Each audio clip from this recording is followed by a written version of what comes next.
नमस्कार। इस वीडियो में आप सबका हृदय से स्वागत है, हार्दिक अभिनंदन है। मित्रों, आज की इस वार्ता में हम लोग हिंदी साहित्य के आधुनिक काल के आलोक में संदर्भ में हिंदी भाषा की स्थिति परिस्थिति पर कुछ विचार करने की कोशिश करेंगे। आधुनिक काल के विषय में हम लोग चर्चा करें। इसके पूर्व आधुनिक शब्द का क्या अर्थ होता है, शब्दकोश की दृष्टि से सर्वप्रथम इस पर हम विचार करेंगे।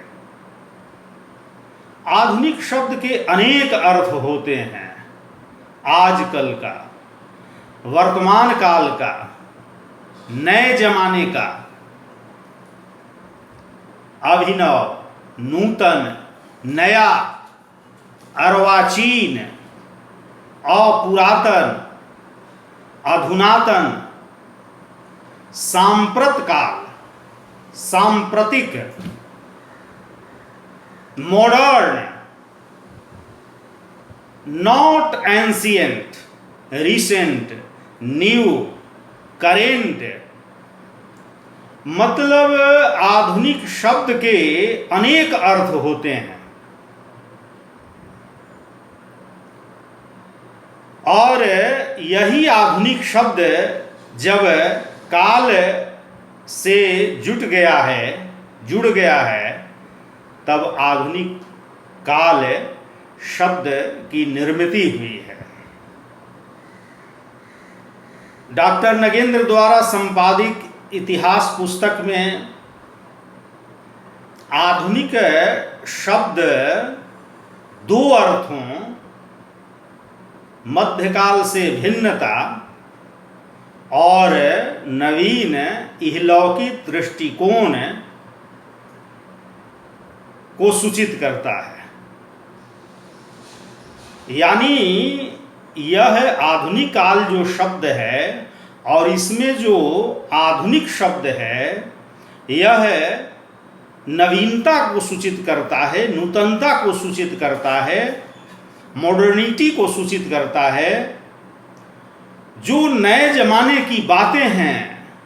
जो अधुनातन बातें हैं, जो अर्वाचीन बातें हैं, यानी जो प्राचीन नहीं है, उसकी सूचना देता है। हिंदी साहित्य के संदर्भ में जब हम आधुनिक काल की चर्चा करते हैं तो इससे यह अर्थ भी ध्वनित होता है कि तो इस काल के पूर्व क्या अन्य जो काल हैं, यथा रीति काल, उसके पूर्व भक्ति काल, उसके पूर्व आदि काल, क्या ये सभी काल प्राचीन काल को सूचित करते हैं? जब यह आधुनिक काल है तो इसके पूर्व के जितने काल हैं निसंदेह वे प्राचीन काल से उपमित किए जाएंगे या संसूचित किए जाएंगे। तो यह जो आधुनिक काल है निसंदेह मध्यकाल से भिन्नता का सूचक है और इस लोक के प्रति जो नवीन दृष्टि जागृत हुई, नवीन दृष्टि का जागरण हुआ, उसका यह सूचक है, द्योतक है। मित्रों, आचार्य रामचंद्र शुक्ल ने जिस प्रकार मुख्य प्रवृत्तियों के आधार पर आदिकाल को वीर गाथा काल कहा था,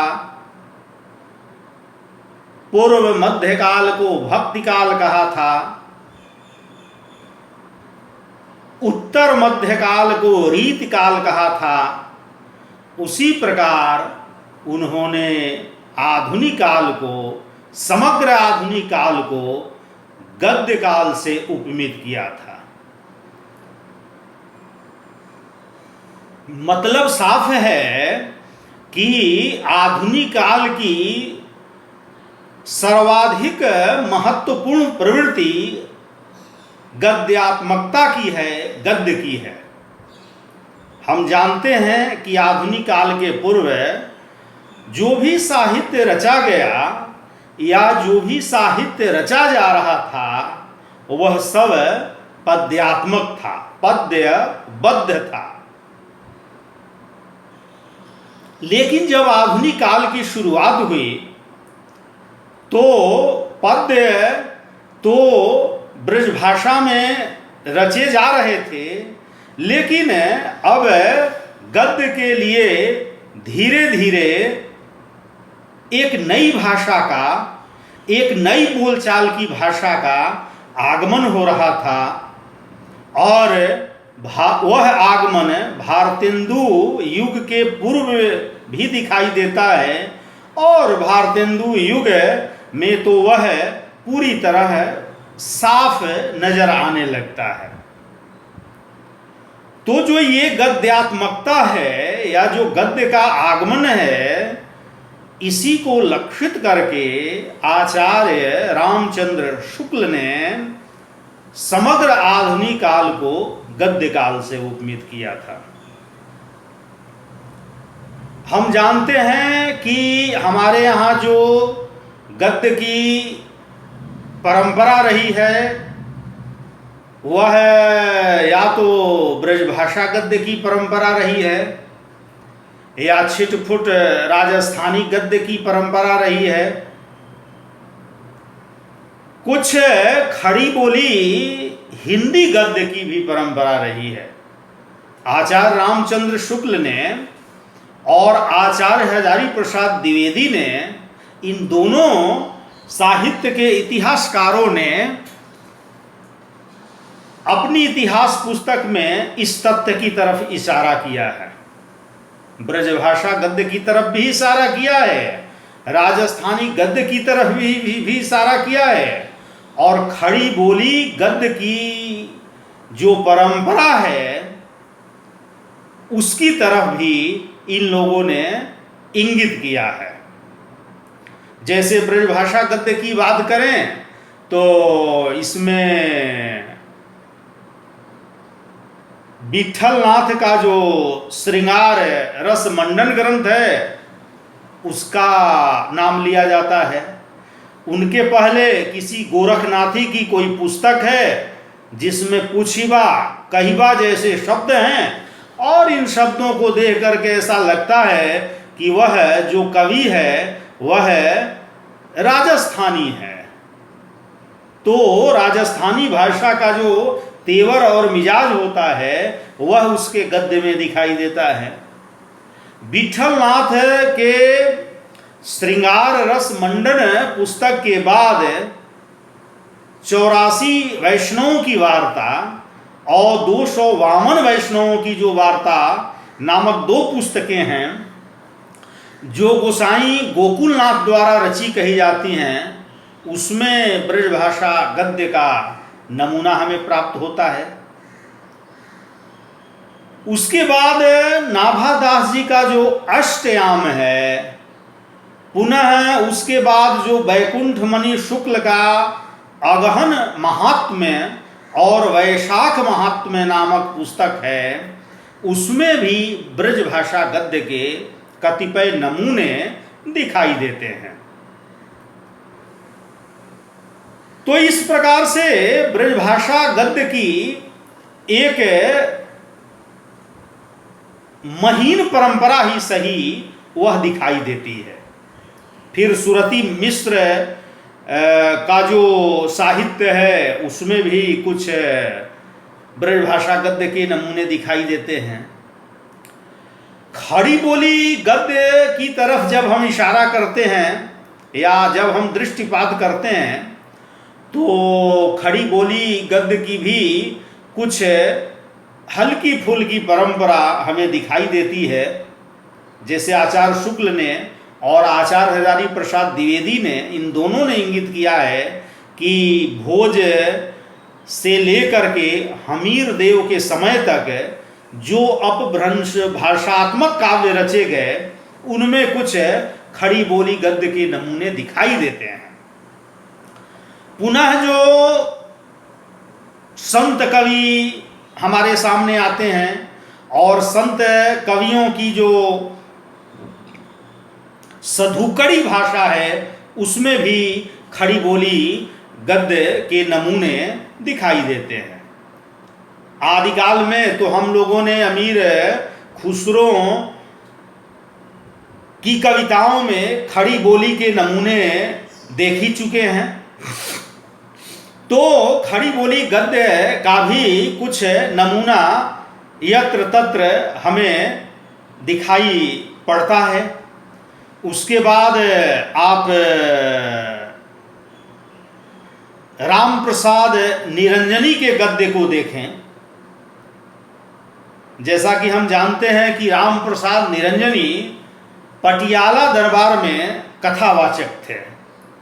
और जो वहाँ की महारानी थी उनको वे कथा बाँच बाँच कर सुनाया करते थे। और राम प्रसाद निरंजनी ने एक बहुत ही महत्वपूर्ण पुस्तक की रचना की है जिसका नाम है भाषा योग वासिष्ठ। और आचार्य शुक्ल के अनुसार और आचार्य द्विवेदी के अनुसार, इन दोनों के अनुसार जो भाषा योग वासिष्ठ का गद्य है वह उस समय के लिहाज से बड़ा ही परिष्कृत, बड़ा ही परिमार्जित और साफ सुथरा गद्य है। तो राम प्रसाद निरंजनी का जो गद्य है वह बड़ा ही आकर्षक गद्य है, बड़ा ही परिमार्जित गद्य है। राम प्रसाद निरंजनी के पहले अगर थोड़ा सा पहले दृष्टिपात करें तो गंग कवि की एक पुस्तक है चंद छंद वर्णन की महिमा, उसमें भी गद्य का कुछ नमूना दिखाई देता है। तो ये खड़ी बोली गद्य की एक परंपरा जो है वो दिखाई देती है। ब्रजभाषा गद्य की परंपरा, राजस्थानी गद्य की परंपरा, खड़ी बोली गद्य की परंपरा, और फिर ले दे करके आप अंग्रेजों का जब आगमन हो जाता है, पहल तो ईस्ट इंडिया कंपनी के रूप में, और उसके पहले फिर ब्रिटिश राज्य का एक उपनिवेश हो जाता है, हमारा देश भारत है, तो उस रूप में अंग्रेजों की भूमिका इस देश में बहुत बढ़ जाती है। और उन लोगों ने भारत के लोगों को भाषा की दृष्टि से शिक्षित करने के लिए या भाषा की दृष्टि से अनुकूल बनाने के लिए उन लोगों ने बहुत सारे उपक्रम किए, बहुत सारे उद्योग किए, बहुत सारे स्कूल और कॉलेजों की स्थापना की, और उसी में फोर्ट विलियम कॉलेज की जो स्थापना हुई और उसके माध्यम से हिंदी और उर्दू की पढ़ाई की व्यवस्था की गई। उसके माध्यम से बहुत सारी पुस्तकों के प्रकाशन की व्यवस्था की गई। और इस फोर्ट विलियम कॉलेज के जो अध्यक्ष थे वो प्रोफेसर जॉन गिलक्राइस्ट थे, और अध्यापक के रूप में या प्रकारांतर से कहें मुंशी के रूप में, भाषा मुंशी के रूप में लल्लू लाल जी और सदल मिश्र की बहाली हुई। सदल मिश्र और लल्लू लाल जी उससे संबद्ध हो गए, और लल्लू लाल ने प्रेम सागर की रचना की, सुरती मिश्र ने ब्रजभाषा गद्य में जो बहुत सारे ग्रंथ रचे थे उनका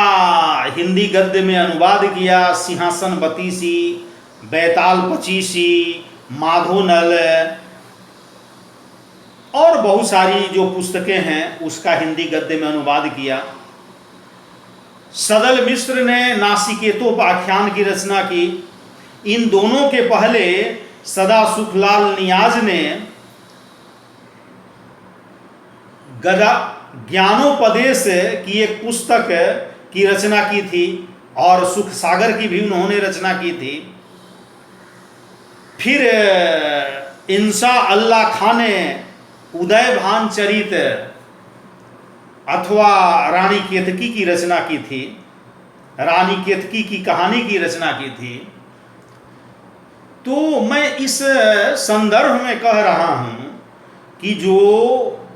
हिंदी गद्य का नमूना है वह इस फोर्ट विलियम कॉलेज और इससे संबंधित जो अध्यापक थे या भाषा मुंशी थे उनकी पुस्तकों के द्वारा सामने आता है। एक चीज और इस संदर्भ में ध्यान देने योग्य है कि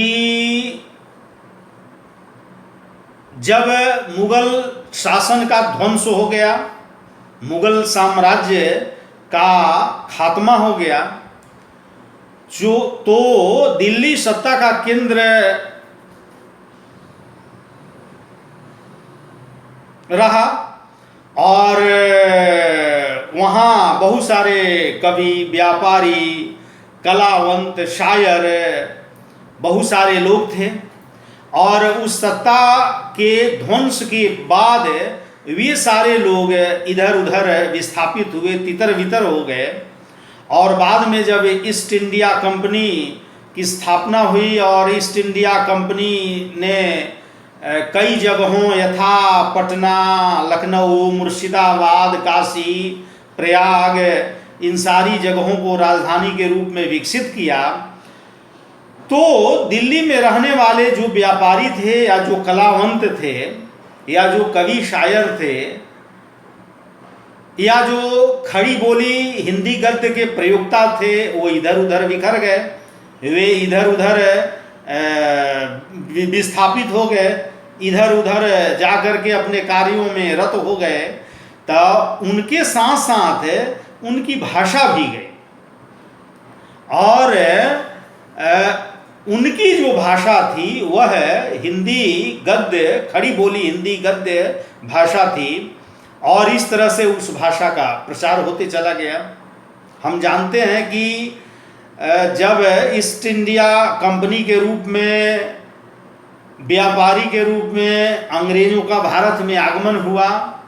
और धीरे धीरे उन लोगों ने यहाँ के उस समय के जो नवाब थे या जो सम्राट थे उन लोगों पर धीरे धीरे कब्जा करना शुरू किया और 1757 में पलासी युद्ध में ईस्ट इंडिया कंपनी ने नवाब सिराजुद्दौला को पराजित किया। फिर 1764 का जो बक्सर विद्रोह हुआ, बक्सर युद्ध है, उसमें शाह आलम पराजित हुआ। फिर कड़ा के युद्ध में उसकी जो रही सही शक्ति थी वो सारी शक्ति जो है वो समाप्त हो गई और एक तरह से बंगाल, बिहार और उड़ीसा की जो दीवानी थी अंग्रेजों को बख्श दी गई। दो बड़े शक्ति के केंद्र थे मराठा और सिख, उनको भी ईस्ट इंडिया कंपनी के लोगों ने, अंग्रेजों ने क्रमशः 1849 और 1856 में विजित किया, अपने अंतर्गत मिला लिया और इस तरह से ईस्ट इंडिया कंपनी का दबदबा उन सारे क्षेत्रों में प्रसारित हो गया। हालांकि ईस्ट इंडिया कंपनी जो उत्तरोत्तर इस तरह की विजय प्राप्त करती जा रही थी और तत्कालीन नवाबों को अपने अधिकार क्षेत्र में लेती जा रही थी, उन पर कब्जा करती जा रही थी, तो इन सारी विजयों के बाद वे स्वाभाविक रूप से मदोन्मत्त भी हो गए थे और उनसे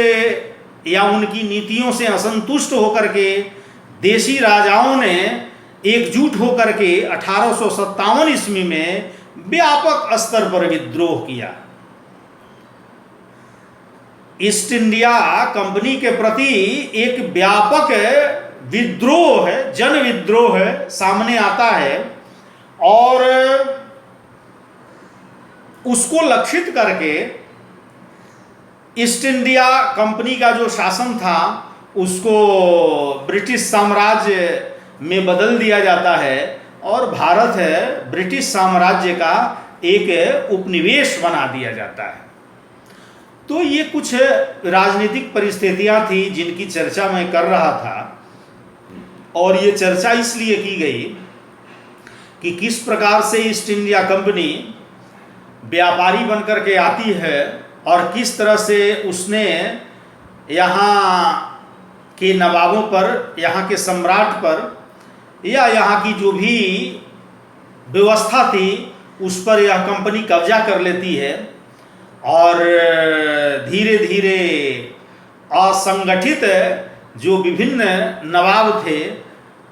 उनको अपने कब्जे में ले लेती है और अपना शासन प्रशासन स्थापित कर देती है। अच्छा हुआ या बुरा हुआ ये तो राजनीतिक बातें हैं, लेकिन अंग्रेजों के आगमन से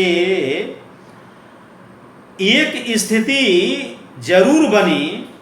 या उसका एक सकारात्मक पक्ष जरूर सामने आया कि अंग्रेजी शिक्षा का प्रचार प्रसार होने लगा इस देश में। और चूंकि अंग्रेजों को अपने साम्राज्य के अधिकारियों को, कर्मचारियों को यहाँ की भाषा की दृष्टि से सुशिक्षित करना था, काबिल बनाना था और यहाँ के लोगों को भी भाषा की दृष्टि से परिमार्जित करना था, तो उन लोगों ने कुछ ऐसी व्यवस्था की जिससे कि यहाँ के लोग भाषा की दृष्टि से समृद्ध हों और उनके द्वारा कई तरह के उपक्रम किए गए, स्कूल कॉलेज खोले गए। फिर जो ईसाई मिशनरियाँ आई उन लोगों ने अपने धर्म प्रचार के द्वारा और बहुत सारी पुस्तकों का प्रकाशन कर करके उन लोगों ने हिंदी गद्य का बढ़ावा दिया। तो इस प्रकार से नकारात्मक पक्ष और सकारात्मक पक्ष दोनों सामने आता है। ईसाई मिशनरियों का निहितार्थ तो अपना धर्म का प्रचार करना था और उसी के लिए वे लोग बाइबिल वगैरह का अनुवाद हिंदी में और उर्दू में या उस समय की जो भी तत्कालीन भाषा थी उसमें करते थे। लेकिन एक दूसरा सकारात्मक पक्ष ये आया कि हिंदी गद्य से, खड़ी बोली हिंदी गद्य से लोग परिचित होने लग गए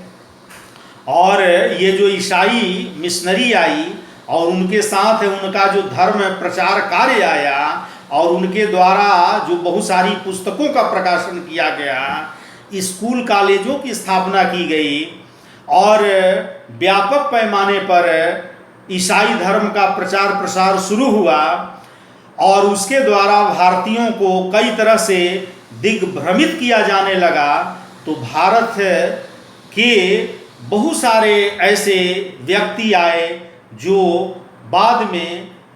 बहुत बड़े समाज सुधारक के रूप में प्रख्यात हुए और उन्हीं में राजा राम मोहन राय का नाम अग्रगण्य है। राजा राम मोहन राय ने व्यापक पैमाने पर अरबी फारसी की पुस्तकों का अध्ययन किया था। बनारस में जा कर के उन्होंने वैदिक शास्त्रों का, गीता उपनिषद का गहराई पूर्वक अध्ययन किया था और धर्म का जो तत्व है उसका साक्षात्कार किया था। और उन्होंने बिल्कुल आधुनिक दृष्टि से धर्म पर, कर्म पर, समाज पर, समय पर विचार किया था। एक तरह से राजा राम मोहन राय को आधुनिकता की नींव रखने वाले प्रथम व्यक्ति के रूप में गणना की जाती है, राजा राम मोहन राय की। तो राजा राम मोहन राय ने प्रकारांतर से जो ईसाई धर्म द्वारा प्रवर्तित जो कार्य था, समाज था या जो भी सुधार था, उसका उन्होंने विरोध किया। हालांकि उन्होंने अंग्रेजी शिक्षा की समय समय पर और जगह जगह पर वकालत की है और अंग्रेजी शिक्षा के द्वारा वे भारत में आधुनिकीकरण और नवीनीकरण की बात करते थे और उसमें ये दर्शन देखते थे। लेकिन जहाँ कहीं भी भारतीय समाज में कुप्रथा थी, जैसे सती प्रथा की समस्या या फिर बाल विवाह की समस्या या विधवा विवाह की समस्या या फिर जात पात, छुआछूत, इस तरह की जो भी बातें भारतीय समाज में कुप्रथा के रूप में घर कर गई थी, तो उनके निपटारे का भी कार्य किया राजा राम मोहन राय ने। और उन्होंने ऐसा उद्यम भी किया, ऐसा उद्योग भी किया जिससे हिंदी गद्य का, खड़ी बोली हिंदी गद्य का प्रचार प्रसार हो, विकास हो। और इसी के बरक्स उन्होंने वेदांत सूत्र की व्याख्या की खड़ी बोली गद्य में। उन्होंने बंगदूत नामक पत्रिका 1829 में उसका प्रकाशन कार्य शुरू किया और बंगदूत के माध्यम से और फिर खड़ी बोली गद्य में लिखे अपने ग्रंथों के माध्यम से उन्होंने भाषा का एक नया रूप, खड़ी बोली गद्य का रूप सामने लाया। तो राजा राम मोहन राय द्वारा किया हुआ जो कार्य है वह बहुत ही उल्लेखनीय है और बहुत ही प्रशंसनीय है। फिर स्वामी दयानंद सरस्वती का आगमन होता है और उन्होंने खड़ी बोली गद्य में सत्यार्थ प्रकाश की रचना की, सत्यार्थ प्रकाश की रचना की और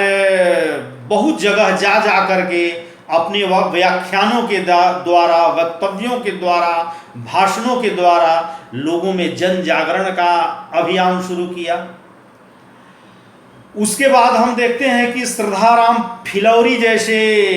पंडित का, विद्वान का, भारतीय शास्त्र के अध्येता का आगमन होता है और उन्होंने अपने भाषणों के द्वारा, अपनी पुस्तकों के द्वारा भारतीय समाज में जन जागरण का कार्य किया। फिर आगे चल करके स्वामी विवेकानंद का आगमन होता है, फिर थियोसोफिकल सोसाइटी का आगमन होता है। तो बहुत सारे ऐसे लोग आते हैं, बहुत सारी ऐसी संस्थाएं आती हैं जिनके द्वारा भारत के लोगों को जागृत भी किया जाता है, भारत के लोगों की भाषा का परिमार्जन भी किया जाता है और उनके द्वारा खड़ी बोली हिंदी गद्य का विकास भी किया जाता है। राजा राम मोहन राय ने ब्राह्म समाज की स्थापना की 1828 ईस्वी में। 1867 ईस्वी में केशव चंद्र सेन ने प्रार्थना समाज की स्थापना की थी। पुनः 1867 ईस्वी में दयानंद सरस्वती ने बंबई में आर्य समाज की स्थापना की थी। तो ये जो विभिन्न तरह की संस्थाओं का गठन किया गया, संगठनों का गठन किया गया, चाहे वो ब्राह्म समाज हो, चाहे वो प्रार्थना समाज हो, चाहे आर्य समाज हो, या विवेकानंद के द्वारा जो रामकृष्ण मिशन की स्थापना की गई थी, तो इन संस्थाओं के माध्यम से भारत के लोगों में जागृति का कार्य तो किया ही गया, साथ ही साथ हिंदी भाषा के विकास का भी बड़ा ही प्रशंसनीय कार्य किया गया था। और राजा राम मोहन राय ने और स्वामी दयानंद सरस्वती ने बहुत सारे ग्रंथों को लिख करके, बहुत सारे व्याख्यानों भाषणों को दे करके, पत्रिकाओं का प्रकाशन करके जन समाज के बीच, साधारण लोगों के बीच में अपनी बातों को प्रसारित किया, अपनी बातों को पहुंचाने का स्तुत्य कार्य किया, और इससे भारत के लोग जागृत भी हुए। तो हम देखते हैं कि जो आधुनिक काल है, इस आधुनिक काल की जमीन को, इस आधुनिक काल की जो भूमि है, जो पूर्व पीठिका है, उसको तैयार करने में भारत के बहुत सारे समाज सुधारकों का योगदान है।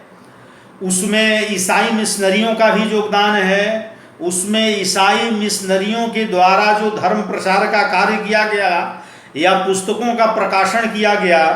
उसका भी कार्य है। फिर जब ब्रिटिश साम्राज्य का एक उपनिवेश हो गया भारत है, और अब अंग्रेजों को अपने शासन प्रशासन के प्रसार के लिए बहुत सारी चीज़ों की ज़रूरत पड़ी, तो उस दृष्टि से भी भारत का बहुत सारा विकास हुआ। जैसे रेल यातायात का विकास हुआ, सड़क यातायात का विकास हुआ, छापा खाना की स्थापना हुई, प्रेस की स्थापना हुई, फिर उसके माध्यम से बहुत सारे पत्र और बहुत सारी पत्रिकाओं का प्रकाशन शुरू हो गया। तो हम देखते हैं कि अंग्रेजों के आगमन के बाद अगर बहुत सारे नकारात्मक कार्य घटित हुए, तो बहुत सारे सकारात्मक कार्य भी सामने आए। और हम लोगों ने देखा कि हमारे यहाँ ब्रजभाषा गद्य की भी एक परंपरा रही है, और फिर राजस्थानी गद्य की भी परंपरा रही है, और खड़ी बोली हिंदी गद्य की भी परंपरा रही है। वो परंपरा गंग की चंद छंद वर्णन की महिमा वाली परंपरा हो, या राम प्रसाद निरंजनी के भाषा योग वासिष्ठ की परंपरा रही हो, या फोर्ट विलियम कॉलेज से जो संबद्ध हैं लल्लू लाल जी, या फिर सदल मिश्र, या उनके थोड़ा पहले जो सदा सुखलाल नियाज हैं, या इंशा अल्लाह खां हैं, उन लोगों की जो रचनाएं हैं वो किसी न किसी रूप में आधुनिक हिंदी के लिए जमीन तैयार करने का कार्य कर रही थी। उनकी रचनाएं, इन लोगों के द्वारा जो किया गया कार्य है, या इन लोगों ने जो पुस्तकों की रचना की, उसके माध्यम से खड़ी बोली हिंदी गद्य का उत्तरोत्तर विकास होता है। और वह विकास जो है हमारे सामने आता है। आगे चल करके भारतेंदु का जब आगमन होता है हिंदी साहित्य के क्षेत्र में, तो भारतेंदु के आगमन के पहले इन सारे लोगों ने एक तरह से साहित्य की जमीन को, भाषा की जमीन को बढ़िया से कोड़ खान करके और बहुत बढ़िया से उस जमीन को तैयार करके, उसकी उर्वरा शक्ति को बढ़ा करके इन लोगों ने भारतेंदु युग को प्रस्तुत किया था। खड़ी बोली गद्य की परंपरा की जब हम चर्चा करते हैं और बहुत सारे लोगों की भूमिका की ओर जब हम दृष्टिपात करते हैं, तो राजा शिव प्रसाद सितारे हिंद भी याद आते हैं, राजा लक्ष्मण सिंह भी याद आते हैं।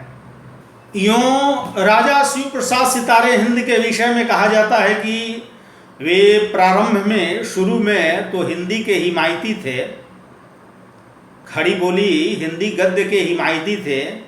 लेकिन बाद में वे उर्दू के पक्षधर हो गए। चूँकि उस समय की सरकारी सेवा में थे, शिक्षा विभाग में थे, और अंग्रेज़ों के द्वारा और उस समय के जो बढ़े चढ़े शिक्षित नामी मुसलमान लोग थे, जैसे सर सैयद अहमद खान, तो उन लोगों का भाषा के क्षेत्र में काफ़ी दबदबा था। अंग्रेज़ों का तो था ही, अंग्रेज़ों का तो साम्राज्य ही था,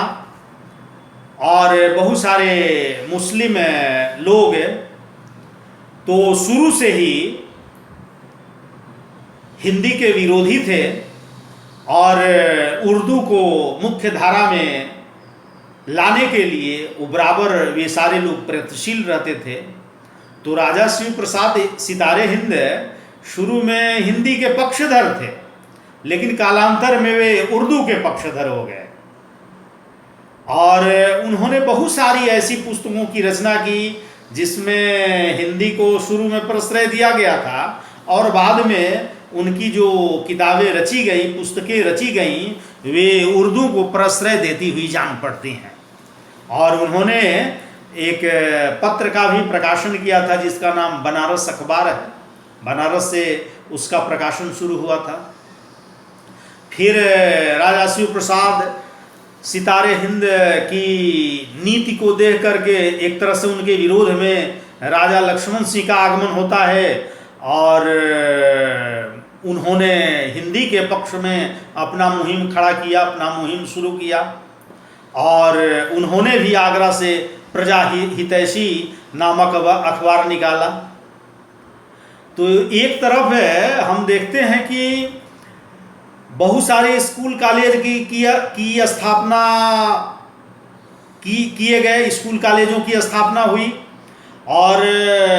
ईसाई मिशनरियों की स्थापना हुई। बहुत सारी पुस्तकों का प्रकाशन किया गया और उसके माध्यम से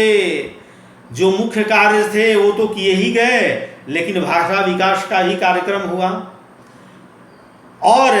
ये राजा शिव प्रसाद सितारे हिंद और राजा लक्ष्मण सिंह के उपक्रम भी सामने आते हैं और उनके द्वारा जो प्रकाशित अखबार हैं, चाहे वो बनारस अखबार हो, चाहे प्रजा हितैषी अखबार हो, उसके माध्यम से भी, उसके ब्याज से भी हिंदी भाषा का विकास होता है, हिंदी गद्य का विकास होता है। और मिला जुला करके अंग्रेज़ों के आगमन तक तो मुगलों के समय में जो राजकीय भाषा थी वो फारसी भाषा थी। 1836 तक तो राजकीय भाषा फारसी ही थी और फिर बाद में अदालती भाषा और कार्यालयी भाषा और विभिन्न स्कूल कॉलेजों दफ्तरों की भाषा फारसी बहुल या फारसी मिश्रित उर्दू कर दी गई। और एक तरह से बराबर यह उद्यम होते रहा कि किस तरह से हिंदी को किनारे पर खड़ा कर दिया जाए, उसको मुख्य धारा से काट कर रख दिया जाए। और गारसाद दाशी और सर सैयद अहमद खान और इस तरह के लोगों ने खूब श्रम किया और खूब जोर लगाया कि उर्दू को स्थापित किया जाए और हिंदी को भी स्थापित किया जाए। और कदाचित उन लोग अपने इस मुहिम में विजयी भी हुए, सफल भी हुए। लेकिन आचार्य हजारी प्रसाद द्विवेदी ने जो एक बहुत बड़ी बात कही है अपनी इतिहास पुस्तक में कि हिंदी की जो भीतरी अंतर शक्ति थी, भीतरी जो बल था हिंदी का, वही उसको बचाए हुए था। बीच बीच में ऐसे लोगों के उपक्रम सामने आ जाते थे और हिंदी की कुछ अपनी मस्ती थी या हिंदी की कुछ अपनी अंतर शक्ति थी जिसके बल पर वह जिंदा रही और उसकी अंतर शक्ति को देख करके ही अंततः अंग्रेजों को हिंदी गद्य के विकास के लिए थोड़ा बहुत प्रयत्न करना पड़ा। तो हिंदी गद्य के विकास में पत्र पत्रिकाओं का भी बहुत बड़ा योगदान है। आप अगर उदंत माध्यम से शुरू करें, जैसा कि हम जानते हैं कि पंडित जुगल किशोर द्वारा संपादित जो उदंत मार्तंड है, जो 1826 ईस्वी में कलकत्ता से प्रकाशित हुआ था, कानपुर के रहने वाले पंडित जुगल किशोर शुक्ल के संपादन में, और उस उदंत मार्तंड के बाद बंगदूत का प्रकाशन होता है, फिर प्रजामित्र का प्रकाशन होता है, फिर ज्ञान प्रदायिनी नामक पत्रिका का प्रकाशन होता है, फिर बनारस अखबार का, फिर प्रजा हितैषी का, तो बहुत सारी पत्रिकाओं का, बहुत सारे पत्रों का, अखबारों का प्रकाशन शुरू हो जाता है और किसी न किसी रूप में इन पत्रों के माध्यम से भारत के लोगों को जागृत करने का कार्य किया जाता है और हिंदी भाषा के विकास के लिए भी उपक्रम किया जाता है। हिंदी भाषा भी इनके बहाने, इनके माध्यम से विकसित होती जा रही थी। लोग धीरे धीरे खड़ी बोली हिंदी गद्य की तरफ उन्मुख हो रहे थे। तो भारतेंदु के पहले की जो हिंदी की जमीन है वह इस दृष्टि से ज्यादा उल्लेखनीय है कि यह किसी न किसी रूप में अंग्रेजों के द्वारा उर्वरित बनाई जाती है। उसके बाद ईसाई मिशनरियों के द्वारा, ईसाई धर्म संगठनों के द्वारा, उन धर्म संगठनों द्वारा प्रकाशित जो पुस्तकें हैं उनके द्वारा ये भूमि जो है उर्वरा बनाई जाती है। फिर भारत के जो समाज सुधारक आ जाते हैं, मसलन राजा राम मोहन राय, स्वामी दयानंद सरस्वती, स्वामी विवेकानंद, फिर थियोसॉफिकल सोसाइटी, उसमें काम करने वाली एनी बेसेंट, इन सारे लोगों के द्वारा हिंदी का विकास क्रमशः होते जाता है और हिंदी एक सशक्त भाषा के रूप में अनेक विरोधों के, अनेक षड्यंत्रों के बावजूद हमारे सामने आती है। फिर बहुत सारे जो पत्र और बहुत सारी पत्रिकाओं का जो प्रकाशन होता है, मसलन उदंत मार्तंड, बंगदूत, प्रजा हितैषी, ज्ञान प्रदायिनी, फिर प्रजामित्र, इस तरह की जो पत्रिकाएं आती हैं उसके द्वारा हिंदी का विकास होता है। फिर फोर्ट विलियम कॉलेज की जो स्थापना हुई और उससे जो बहुत सारे अध्यापक जुड़े, भाषा मुंशी जुड़े, यथा लल्लू लाल और सदल मिश्र, उन लोगों के द्वारा जो किताबें रचित हुई उनके द्वारा हिंदी का एक नया रूप सामने आता है। और उनके पहले जो सदा सुखलाल नियाज की पुस्तक है या फिर इंशाअल्लाह खां की पुस्तक है, उनके द्वारा हिंदी का विकास होता है। तो भारतेंदु युग के पहले ऐसे बहुत सारे कार्य घटित हुए जिनके द्वारा किसी न किसी रूप में खड़ी बोली हिंदी गद्य का विकास होता है। मित्रों, हम जानते हैं कि आधुनिक काल के पहले रीतिकाल है और रीतिकाल की जो भाषा है वह मुख्य भाषा ब्रज भाषा है, काव्य भाषा ब्रज भाषा है। उस समय की शासकीय भाषा या राजकीय भाषा फारसी है। चूंकि रीतिकाल के अधिकांश रचनाकार संस्कृत परंपरा से भी परिचित हैं, प्राकृत अपभ्रंश परंपरा से भी परिचित हैं, तो उन भाषाओं का भी योग है और वह परंपरा मिला जुला करके आधुनिक काल में भी प्रवाहित होती है, चलती रहती है। आधुनिक काल में भी पद की जो भाषा है वह पूरी तरह ब्रज भाषा है। भारतेंदु युग के पहले जो भाषा है काव्य की, साहित्य की, साहित्य भाषा या साहित्य की काव्य भाषा, वो तो ब्रज भाषा है और सारे लोग ब्रज भाषा में ही रचना करते हैं। लेकिन उसके साथ साथ जब आधुनिक काल की शुरुआत हुई और एक नई घटना घटित हुई, ईस्ट इंडिया कंपनी का आगमन, अंग्रेजों का आगमन और फिर बहुत सारे समाज सुधारों का आगमन, यथा राजा राम मोहन राय, स्वामी दयानंद सरस्वती, स्वामी विवेकानंद, थियोसॉफिकल सोसाइटी, श्रद्धाराम फिलौरी जैसे पंडित, शास्त्र के विद्वान, और फिर बहुत सारे पत्र और पत्रिकाओं का प्रकाशन शुरू हुआ। तो भारत और भारत के लोग पहली बार एक नई शिक्षा पद्धति से परिचित होते हैं और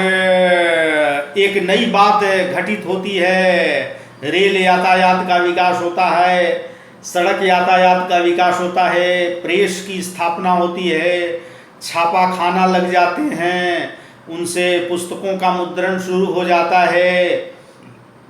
बहुत सारी नई बातों का यहाँ आगमन होता है, यहाँ की नई बातों का दूसरी जगह जाकर के प्रसारण होता है, फिर पत्र पत्रिकाओं का प्रकाशन शुरू हो जाता है और पत्र पत्रिकाओं में तरह तरह की विचारात्मक बातें जो हैं और दर्शन जो है सामने आते हैं। बहुत सारी जो मध्यकालीन जड़ताएं हैं उनका उन्मूलन होता है और पत्र पत्रिकाओं में बहुत सारी कुप्रथाओं का निषेध किया जाता है, सती प्रथा का, बाल विवाह का, विधवा विवाह का, या फिर छुआछूत का, जाति पाति का, बहुत सारी बातों का विरोध किया जाता है। धर्म की और कर्म की एक तरह से नई तरह की व्याख्या शुरू हो जाती है और ऐसे बहुत सारे चिंतक हमारे सामने आते हैं, भाषा विज्ञानी सामने आते हैं, भाषा के प्रयोक्ता सामने आते हैं, जिनके मन में, जिनके जेहन में यह विचार उद्भूत होता है कि अब केवल पद्य से काम चलने वाला नहीं है, अब एक गद्य की जरूरत है और गद्य की जरूरत है और किस भाषा या किस बोली का गद्य सबसे ज़्यादा उपयुक्त है, तो उनकी दृष्टि में न ब्रज भाषा गद्य, न राजस्थानी गद्य, न और प्रकार का गद्य मुफीद था। उन लोगों ने खड़ी बोली गद्य में ये शक्ति देखी और ये संभावना देखी और उन लोगों ने हिंदी खड़ी बोली गद्य को प्रश्रय देना शुरू किया। तो आधुनिक काल के शुरुआती दौर में, या हम कह सकते हैं कि भारतेंदु युग के पूर्व जो ये सारी स्थितियां हैं, परिस्थितियां हैं और ये बहुत सारे जो कारक एक साथ घटित होते, उदित होते दिखाई देते हैं, ये सारे जो कारक हैं, ये जो कारण तत्व हैं, ये जो हेतु तत्व हैं, ये सभी हिंदी को संवर्धित करते, हिंदी को संस्कारित, परिमार्जित, परिष्कृत करते दिखाई देते हैं। यानी ब्रजभाषा गद्य की परंपरा थी, राजस्थानी गद्य की परंपरा थी, खड़ी बोली गद्य की परंपरा थी, लेकिन ये जो परंपरा थी वह केवल अंगुली पर गिनाने लायक थी। कोई पुष्ट रूप में या मजबूत रूप में वो परंपरा नहीं थी जिससे हम अपने भावों को और अपनी भावनाओं को, अपने विचारों को प्रकट कर सकें। निश्चित रूप से एक ऐसी भाषा के ईजाद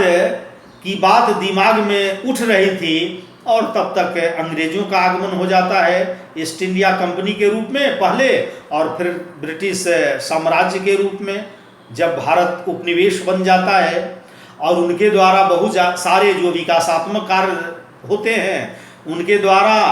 बहुत सारी जो सामाजिक, आर्थिक और राजनीतिक विकास के कार्यक्रम तो होते ही हैं, उन्हीं में भाषा के विकास के भी कार्यक्रम होते हैं और उन्हीं के द्वारा खड़ी बोली गद्य के विकास का भी कार्यक्रम किया जाता है। हालांकि अंग्रेज के बहुत सारे नुमाइंदे यथा गारसद तासी या और बहुत सारे लोग जो हैं मिला जुला करके उर्दू को प्रश्रय देते हैं, फारसी भाषा, अरबी भाषा बहुल उर्दू को प्रश्रय देते हैं, अंग्रेजी को प्रश्रय देते हैं और हिंदी को किनारे लगाने की जुगत में लगे रहते हैं। लेकिन जैसा कि आचार्य हज़ार प्रसाद द्विवेदी ने कहा है और लिखा है कि हिंदी के भीतर जरूर कुछ ऐसी अंतर शक्ति थी, कुछ ऐसी प्राणवत्ता थी, ऐसी संजीदगी थी या एक ऐसी प्राणधारा थी जो इन सारे लोगों के विरोध के बावजूद वह सजीव बनी रही, वह प्राणवंत बनी रही। और भारत के बहुत सारे ऐसे लोग सामने आए, राजा राममोहन राय के रूप में, स्वामी दयानंद सरस्वती के रूप में, स्वामी विवेकानंद के रूप में, जिन लोगों ने अपने व्याख्यानों के द्वारा, अपनी पुस्तकों के द्वारा, हम जानते हैं कि राजा राममोहन राय बंगाली थे, स्वामी दयानंद सरस्वती गुजराती थे, स्वयं विवेकानंद भी बंगाली थे, लेकिन इन लोगों के मन में जरूर यह भाव था कि हिंदी भाषा में ऐसी शक्ति है कि हम हिंदी भाषा को बढ़ा कर करके, हम प्रश्रय दे करके, उसको आगे बढ़ा करके भारत और भारतीयता को बढ़िया तरीके से स्थापित कर सकते हैं। और लोगों ने ऐसा कार्य किया। तो इन समाज सुधारकों के आगमन से, पत्र पत्रिकाओं के प्रकाशन से, ईसाई मिशनरियों के आगमन से, फोर्ट विलियम कॉलेज की स्थापना से और बहुत सारे ऐसे लेखकों की आगमन से, जैसे राजा शिव प्रसाद सितारे हिंद, राजा लक्ष्मण सिंह, बाबू नवीन चंद्र राय, इस तरह श्रद्धाराम फिलौरी, इस तरह के लोगों के आगमन से हिंदी गद्य समृद्ध हुआ। और आचार्य रामचंद्र शुक्ल ने हिंदी आधुनिक काल का जो नामकरण है गद्य काल किया था, या इसको समग्र आधुनिक काल को गद्य काल कहा था, उसकी सार्थक शुरुआत इन लोगों के द्वारा ही शुरू हो गई थी। और स्पष्टतः यह जो आधुनिक काल है, भाषा की दृष्टि से, वक्तव्य की दृष्टि से, वक्तव्य विषय की दृष्टि से कई क्षेत्रों में आधुनिक दिखाई देता है, नए जमाने का दिखाई देता है। अब ऐसा विषय नहीं रह गया कि केवल दरबार है और दरबारी परा है और रस है और अलंकार है और नक्शिक वर्णन है और नायिका भेद है, इसी में साहित्य जो है लिपटा रहेगा और सिमटा रहेगा। आधुनिक काल के आगमन होते ही जो भी पत्रकार आए, जो भी संपादक आए, जो भी भाषा मुंशी आए, जो भी अध्यापक आए, जो भी लोग आए, चाहे वे समाज सुधारक के रूप में हों या धर्म सुधारक के रूप में हों या पत्रकार के रूप में हों या ईसाई मिशनरियों के रूप में हों, उन लोगों के सोचने का, विचारने का, लिखने का ढंग बिल्कुल आधुनिक हो गया, बिल्कुल अर्वाचीन हो गया, नूतन हो गया, अधुनातन हो गया, मॉडर्न हो गया, एकदम रिसेंट हो गया। एक तरह से मध्यकाल का जो लबादा था, रीतिकालीन जो लबादा था, उसको इन लोगों ने उतार करके फेंक दिया और एक नई भाषा का एक तरह से इजाद इन लोगों ने किया, एक नई भाषा की खोज इन लोगों ने की। और वही नई भाषा आगे चल करके खड़ी बोली गद्य जिसको कहते हैं वो भाषा बनी। हालांकि अंग्रेजों के द्वारा और कतिपय मुस्लिम बंधुओं के द्वारा ये बराबर जुगत भिड़ाई गई और की गई कि हिंदी को किनारे कर दिया जाए, हिंदी को बिल्कुल तटस्थ कर दिया जाए, उसको मुख्य धारा से काट दिया जाए। और उस समय अदालत की भाषा के रूप में, स्कूल कॉलेजों की माध्यम भाषा के रूप में अंग्रेजी और उर्दू ही है, इसलिए हिंदी वाले को भी विवश हो करके उर्दू पढ़ना ही पढ़ना है और अंग्रेजी पढ़नी ही पढ़नी है, क्योंकि कोई दूसरा चारा नहीं था, कोई दूसरा विकल्प नहीं था। लेकिन इन भारतीय लोगों के उपक्रम से और बहुत सारे ऐसे जो अंग्रेज विद्वान थे, जैसे पिनकॉट वगैरह है, तो उन लोगों के उद्योग से भी ये खड़ी बोली हिंदी गद्य का कुछ समर्थ रूप सामने आता है और ये लोग अपने अपने ढंग से, अपनी अपनी तरह से हिंदी गद्य की जमीन तैयार कर रहे थे, उसमें बीज वपन कर रहे थे, उसके उर्वरा शक्ति को बढ़ा रहे थे। और ऐसे ही काल में भारतेंदु का आगमन होता है और उन्होंने हिंदी का जो ये बिखरा हुआ कमान था, एक तरह से भारतेंदु और उनके मंडल के लोगों ने अपने हाथ में लिया और आधुनिक काल में जो आधुनिकता है, आधुनिक काल में जो अधुनातनता है, उसको आगे बढ़ाने का बड़ा ही प्रशंसनीय कार्य किया।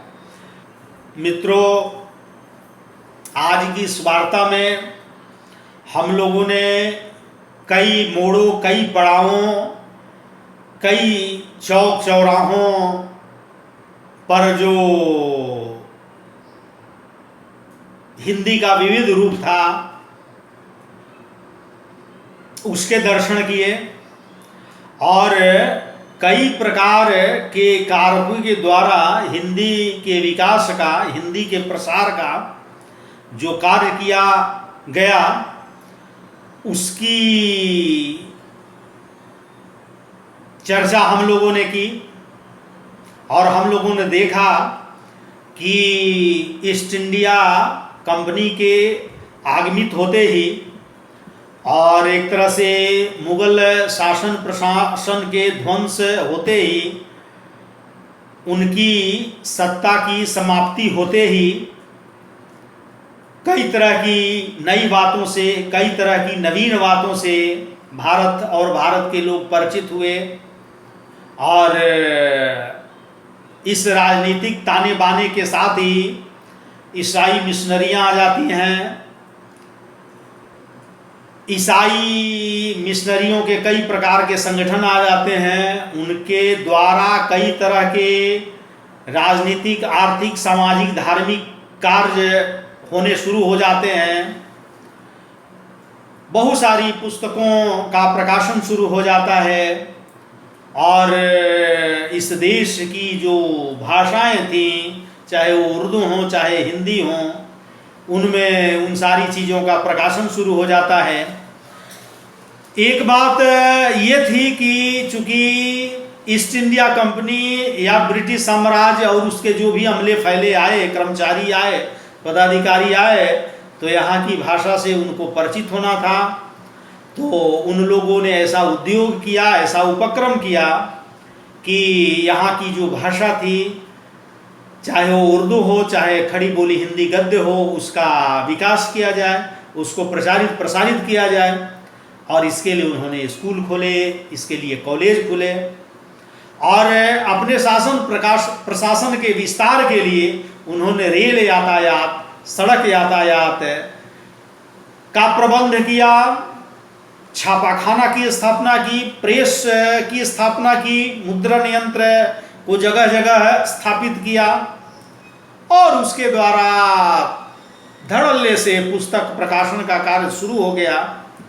और एक जगह की सामग्री दूसरी जगह जाने लगी, एक जगह की सभ्यता संस्कृति से